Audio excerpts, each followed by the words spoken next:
আমি কেটে নেব, অসুবিধা নেই। তো আজকে বানাচ্ছি পাবদা মাছ সর্ষে দিয়ে ঝাল। তো প্রথমেই তার জন্য নিয়ে নিচ্ছি পাবদা মাছ। তো এখানে পাবদাগুলো আমি দুভাগ করে কেটে নিয়েছি, কারণ একটু বড় বড় পাবদাই ছিল। তো আমার কাছে মোট 3 পিস পাবদা ছিল, তো মোটামুটি এতটা মতন পাবদা হয়েছে।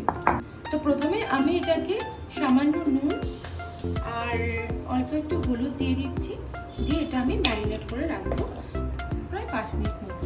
এটা মাছটা আমি ভালো করে মেখে নেব।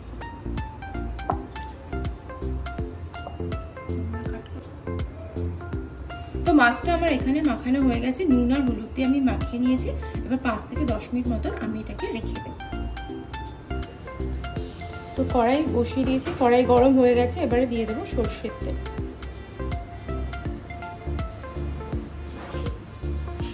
তো এতটা মতো তেল আমি দিলাম, ওই কটা মাছ ভাজতে এইটুকুনি তেল সাফিসিয়েন্ট।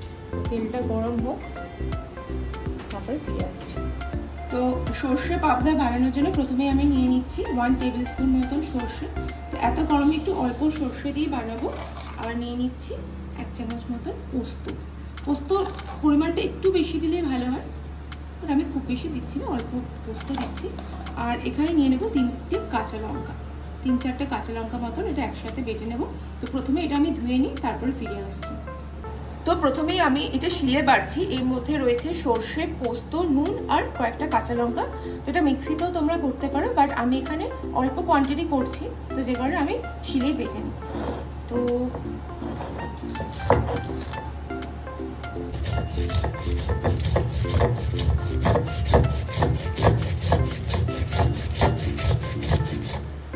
আমার এখানে মশলা বাটা কমপ্লিট হয়ে গেছে। তো এই যে মাছটা এবার আমি কড়াইতে দেবো। এই মাছটা হচ্ছে, প্রথমেই বলে রাখি, এই মাছটা প্রচুর ফাটে, তো একটু সাবধানে করতে হবে। তো যে কারণে আমি একটা ঢাকনা নিয়ে নিয়েছি।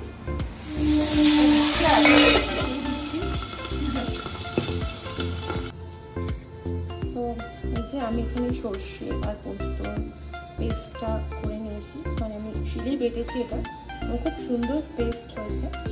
এরপরে আমি রান্নাটা করবো।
তো yes, this is my lunch thali. পাবদা মাছের ভাপা, যেটা কাল বানিয়েছি, অল্প ভাত আছে, একটা রুটি।